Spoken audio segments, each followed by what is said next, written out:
Graduation పూర్తయిందా? ఎడ్+ తో dream career start చేయండి. జపాన్లో జాబ్, 2 లక్షల జీతం.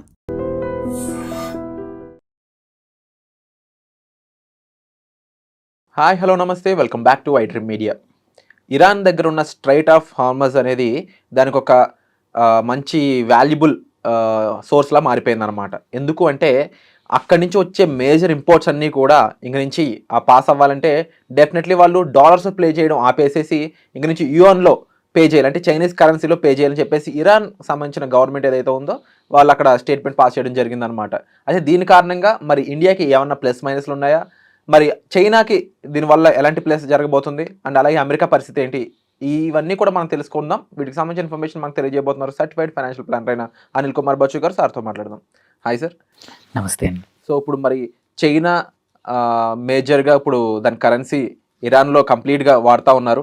అండ్ దీనివల్ల మరి అమెరికాకు ఉన్న ఇంపార్టెన్స్ తగ్గిపోతుందా, అండ్ ఇండియాకి దీనివల్ల ఎటువంటి మేజర్గా జరిగే చేంజెస్ ఏంటంటారు? సో ఫస్ట్ థింగ్ వచ్చేసి మీరు చెప్పింది ఏంటంటే నిజమే. మార్చ్ 14-15 ఏంటంటే 10 రోజుల క్రితం ఇరాన్ సీనియర్ ఒక అఫీషియల్ ఏం చెప్పారంటే ఇప్పటి నుంచి ఎవరైనా సరే ఇక్కడ నుంచి వెళ్ళాలంటే ఆయిల్ కంపల్సరీ వాళ్ళు చైనీస్ యువాన్లో మాత్రమే ట్రేడ్ చేస్తేనే మేము ఈ షిప్స్ని అలో చేస్తామని మొన్న అన్నారు. సో వన్ థింగ్ ఏంటంటే ఇది 100% ఇంప్లిమెంట్ అవుతుందా అంటే కాదు. కొన్ని కంట్రీస్ కావాల్సి వస్తుంది, కొన్ని కంట్రీస్ కాదు. అండ్ కమింగ్ టు ఇండియా, అంటే మనము సపోజ్ ఇరాన్తోనే ట్రేడ్ చేస్తున్నాము, ఆయిల్ తీసుకుంటున్నాము అంటే ఫస్ట్ థింగ్ మనం చాలా సంవత్సరాల తర్వాత ఇరాన్తో ఆయిల్ కొంటున్నాం. సో ఏమైంది, ఎప్పుడైతే 2-3 ఇయర్స్ బ్యాక్ ఎప్పుడైతే ఆంక్షలు విధించారో ఇరాన్ పైన, వాళ్ళు వాళ్ళ యొక్క అణ్వాయుధాల యొక్క ఐఏఏ పరీక్ష చేయడానికి అలో చేయలేదు, వచ్చి చెక్ చేయడానికి అలో చేయనప్పుడు అమెరికా విధించింది. అండ్ అన్ని యూరోపియన్ నేషన్స్ కూడా ఆంక్షలు విధించినప్పుడు మనం కూడా స్టాప్ చేయాల్సి వచ్చింది. అప్పుడు స్టాప్ చేసాం. అప్పుడు చేయకముందు ఏం చేసామనేది వెరీ ఇంపార్టెంట్. ఎందుకంటే మన కేసులో మనం యువాన్లో చేస్తామా లేదా అనే కన్నా ముందు ఫస్ట్ ఇంతకుముందు కొన్నప్పుడు ఎలా కొన్నాం అనేది వెరీ ఇంపార్టెంట్. మోస్ట్ ప్రాబబ్లీ ఎందుకంటే కొత్త పేమెంట్ సిస్టము ఆయిల్ కంపెనీలే కానీ మనం ట్రేడర్స్ కానీ ఎస్టాబ్లిష్ చేయాలంటే టైం పడుతుంది. Existing usually we'll go back to normal, అంటే ఇంతకుముందు పాత వాటికే వెళ్తాం. సో మన దగ్గర ఇంతకుముందు ఎలాంటి అకౌంట్ ఉందండి, ఇప్పుడు రష్యాతో వాడుతున్న టైప్ ఏంటి, రష్యాతో మనం డాలర్లు కూడా కొనము, ఒక వోస్ట్రో అకౌంట్ అంటాం అనమాట. వోస్ట్రో అకౌంట్ ఏంటంటే ఇప్పుడు మనకు వాళ్ళు రష్యా ఆయిల్ సప్లై చేసింది, దానికి లెట్స్ ఒక $100 మిలియన్ మనం పే చేయాలనుకోండి. ఆ $100 మిలియన్ ఒక వోస్ట్రో అకౌంట్ అని ఇండియాలో అటు రష్యాలో కూడా బ్యాంక్స్ ఓపెన్ చేసుకుంటాయి. ఇండియా అకౌంట్లో లెట్స్ ఇండియాలోనే చేస్తారు. సో ఈ ట్రేడరు దానికి ఈక్వలెంట్గా చేస్తే అంతా రష్యా వచ్చేసి ఇండియా నుంచి సరుకులు తీసుకుంటుంది, మనం ఎక్స్పోర్ట్స్ చేస్తామన్నమాట.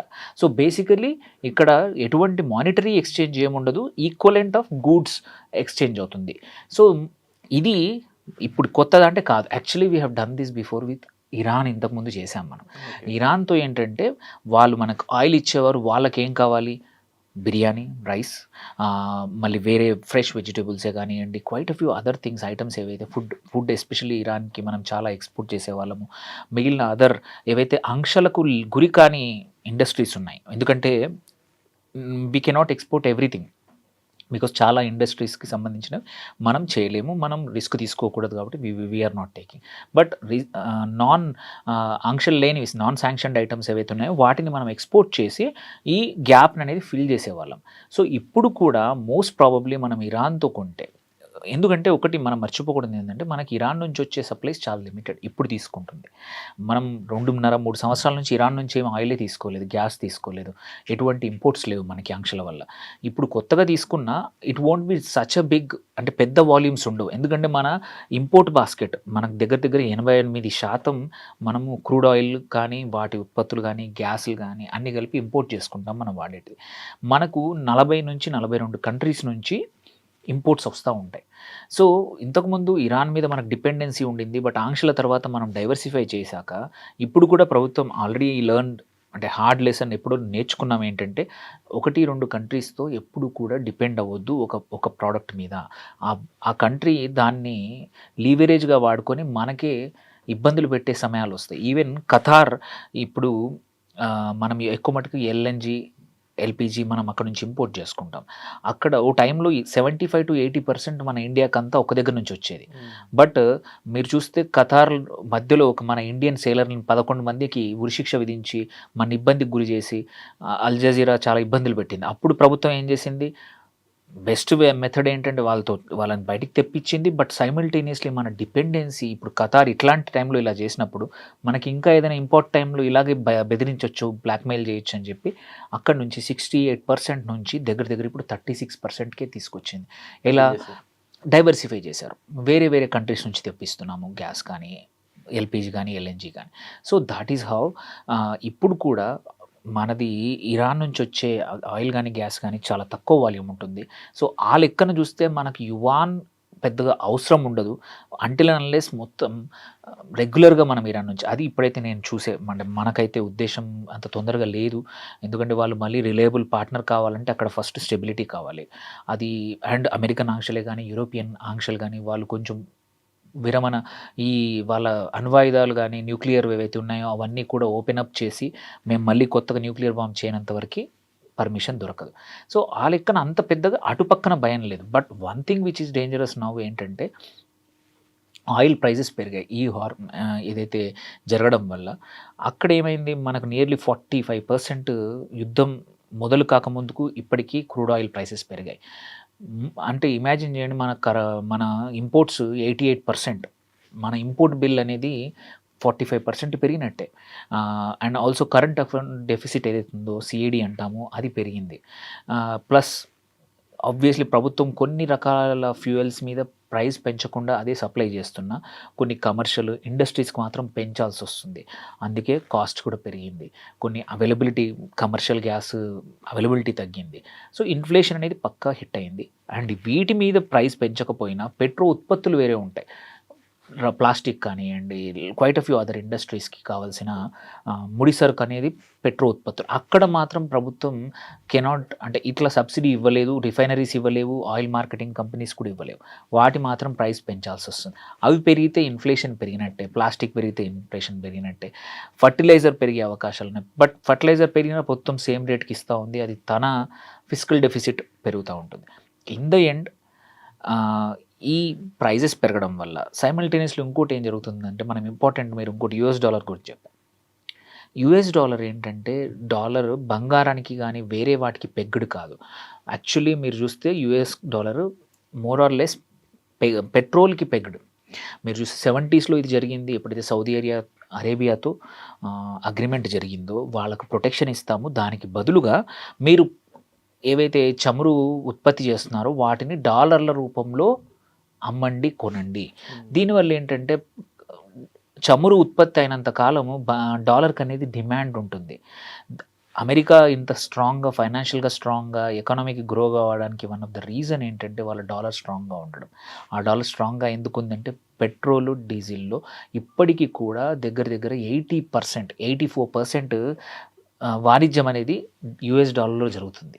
మనము చమురు బ్యారెల్ ప్రైస్ రూపీస్లో చెప్పాం, డాలర్లో చెప్తాం. $110, $105 అని చెప్తాం, ఎందుకంటే డాలర్లో జరుగుతుంది కాబట్టి. ఈ ప్రైస్ పెరగడం వల్ల ఇప్పుడు డాలర్ డిమాండ్ పెరిగిందిగా. మనము చూస్తే ఫిబ్రవరి 1st వీక్లో ప్రాబ్లమ్ మన ఇంటర్వ్యూలో మాట్లాడుకొని ఉండొచ్చు, డాలర్ ఇండెక్స్ వీక్ అవుతూ ఉంది. 100కి 94, 95కి వెళ్ళిపోయింది. Not rupee index, dollar index as such. So అలాంటిది మొన్న యుద్ధం స్టార్ట్ అయ్యాక 102, 103 అంటే 6-7% స్ట్రాంగ్ అయింది. సైమల్టేనియస్లీ డాలర్ కూడా డిమాండ్ పెరుగుతుంది. ఇంపోర్ట్ చేసే కంట్రీస్ డాలర్స్లోనే కొనాలి కాబట్టి డాలర్కి డిమాండ్ పెరిగింది. డాలర్ డిమాండ్ పెరిగింది కాబట్టి రూపీ వీక్ అయింది. మన కేసులో మనము డాలర్ కొనాలి, ఎందుకంటే మార్కెట్లో మనం ఇప్పుడు ఇంపోర్ట్ చేసుకునే బిల్లు కంపల్సరీ మనం డాలర్లో కట్టాలి. అలాంటప్పుడు మన రూపీ 93, 94 కూడా టచ్ అయింది దగ్గర. సో ఆ రూపీ వీక్ అయింది అంటే మాత్రం ఆన్ ద హోల్ మనకి మన ఇంపోర్ట్స్ ఎక్స్పెన్సివ్ అవుతాయి. కొన్ని ఇండస్ట్రీస్ మన వాటికి బెనిఫిట్ అవ్వచ్చు. ఇది ఐటీ కానీ, ఏవైతే ఎక్స్పోర్ట్ ఓరియంటెడ్ సెక్టర్లో ఏంటంటే డాలర్స్ వస్తాయి కాబట్టి వాళ్ళ రెవెన్యూస్ డాలర్లో ఉన్నాయి కాబట్టి దే మైట్ బెనిఫిటెడ్ కొంచెం అవ్వచ్చు. బట్ అదర్వైజ్ రూపీ వీక్ అవ్వడము ప్లస్ ఈ impact of crude oil price మాత్రం మార్కెట్స్కి మాత్రం ఇబ్బంది. బట్ యువాన్ ఇది మాత్రం మనకు పెద్దగా ఇప్పటికైతే సిగ్నిఫికెంట్ కాదు. మనము కాకపోతే అదర్‌వైజ్ ఆల్సో మనం కొంచెం లెవెల్స్ ఆఫ్ యువాన్ మెయింటైన్ చేస్తున్నాం. ఎందుకంటే ఇండియాకి, చైనాకి మధ్యలో వాణిజ్యం ఆల్రెడీ ఉంది. బట్ గోయింగ్ ఫార్వర్డ్ మాత్రం ఆహ్, అమెరికా ఊరుకునేట్టు లేదు. ఎవరైనా సరే ఆయిల్‌లో ట్రేడ్ చేయకపోతే వాళ్ళకి ఇబ్బందులు క్రియేట్ చేస్తోంది. వెదర్ ఇట్స్ వెనిజువేలా చూసాము. వాళ్ళు చైనాకి యువాన్‌లో చేశారు. ఒక $10-15 పర్ బ్యారెల్ డిస్కౌంట్‌లో చైనాకి అమ్మేవాళ్ళు వాళ్ళు. అమ్మేసి యువాన్‌లోనే కొనేవాళ్ళు. డాలర్‌ని బైపాస్ చేశారు. ఇరాన్ అట్లాగే చేస్తుంది. సో, ఈ 2 చేసే వాళ్ళకి ఇబ్బందులున్నాయి అట్లాగే. సో, గోయింగ్ ఫార్వర్డ్ ఇది తగ్గుతుందా? చైనా యువాన్‌ది పెరుగుతుందా అంటే చెప్పలేము. Very difficult. బట్ అంత ఎక్కువగా ఉండకపోవచ్చు. ఈ డాలర్ కాకపోతే ఈ యుద్ధం తర్వాత చాలా గల్ఫ్ నేషన్స్ కూడా అమెరికా యొక్క కేపబిలిటీని క్వెషన్ చేస్తాయి. ఎందుకంటే వాళ్ళు ఇవన్నీ ఎందుకు చేస్తున్నారు? ఇట్లాంటి యుద్ధం వచ్చినప్పుడు కాపాడుకోవడానికి బేసెస్ ఇచ్చారు. ప్రతి దగ్గర ఎయిర్ ఫోర్స్ బేసెస్ కానీ, వాళ్ళ నేవల్ బేసెస్ కానీ యూజ్ చేసుకోవడానికి అమెరికాకు అవకాశం ఇచ్చారు. కానీ ఇప్పుడు చూస్తే ఏం జరిగింది? దుబాయ్ మీద అటాక్ జరిగింది, ఖతార్ మీద జరిగింది, సౌదీ మీద జరిగింది, బహ్రెయిన్ మీద జరిగింది. వీటన్నింటి మీద కూడా, ఒమాన్ మీద కూడా జరిగాయి. ఎక్కడైతే అన్ని చోట్ల యూఎస్ బేసెస్, ఎయిర్ బేసెస్ అన్నీ ఉన్నాయి. బట్ దే కుడెంట్ అంటే సేవ్ చేయలేకపోయాయి. ఏమైంది? అంటే వీళ్ళ మీద ఉన్న నమ్మకంతో మోస్ట్ ఆఫ్ దీస్ నేషన్స్ ఏంటంటే స్ట్రాంగ్ ఎయిర్ డిఫెన్స్‌లు బిల్డప్ చేసుకోలేదు. ఇప్పుడు మనము మొన్న పెద్ద ఆపరేషన్ సింధూర్‌లో అటువైపు నుంచి ఎన్ని మిసైల్స్ వచ్చినా ఒక్కటి కూడా తగలలేదు, ఎవరు చనిపోలేదు, ప్రజలకు ఒకరికి ఇబ్బంది కాలేదు. ఎందుకంటే మన ఓన్ స్ట్రాంగ్ యాంటీ ఏమంటారు మిసైల్స్‌కి కావాల్సిన డిఫెన్స్ ఉంది మన దగ్గర. ఏవి జరిగినా గానీ ఇట్లాంటి ఇబ్బందులకు మన ఓన్ సిస్టమ్స్ ఉన్నాయి. కొన్ని రష్యా నుంచి తీసుకునే S-400 లాంటివి గానీ, వాటిని మనం ఇంటిగ్రేట్ చేసుకొని మన సొంతంగా తయారు చేసుకున్న ఆకాష్ లాంటి సిస్టమ్స్ కానీ ఉన్నాయి. బట్ ఈ గల్ఫ్ నేషన్స్‌కి ఇప్పుడు లేకపోవడం వల్ల ఇరాన్ ఎన్ని దాడులు చేస్తున్నా అమెరికా నుంచి వచ్చే ఆ పేట్రియట్ మిసైల్స్ గానీ, థాడ్ మిసైల్స్ వాటిని ద్వారా ఎదుర్కోవడమే తప్పించి ఇజ్రాయెల్ వాళ్ళ own iron dome laser so ఇవేవి లేకపోవడం అనేది ఇప్పుడు తెలిసొచ్చింది. సో, ఆ లెక్కన గోయింగ్ ఫార్వర్డ్ మాత్రం ఈ పెట్రో డాలర్ హెజిమోనీ తగ్గచ్చు. బట్ తగ్గితే యువాన్‌ది పెరుగుతదనేది మాత్రం కష్టం. ఎందుకంటే చైనా అందరితో ఫ్రెండ్లీగా లేదు. అంటే చైనా వాళ్ళు వాళ్ళ ఓన్ కరెన్సీతో డీల్ చేస్తారు. ఓన్ కరెన్సీ అయ్యుండొచ్చు. But at the same time probably gold మళ్ళీ రావచ్చు. Most probably gold can come back. So ఇప్పుడేంటంటే ఐ థింక్ కంట్రీస్ రియలైజ్ అవుతుంటే నెక్స్ట్ మళ్ళీ గోల్డ్‌కి నా ఉద్దేశం మాత్రం ఈ యుద్ధం తర్వాత గోల్డ్‌కి మళ్ళీ వచ్చి ఈ ఎక్స్‌చేంజ్ అనేది గోల్డ్ పెగ్ అవ్వచ్చు.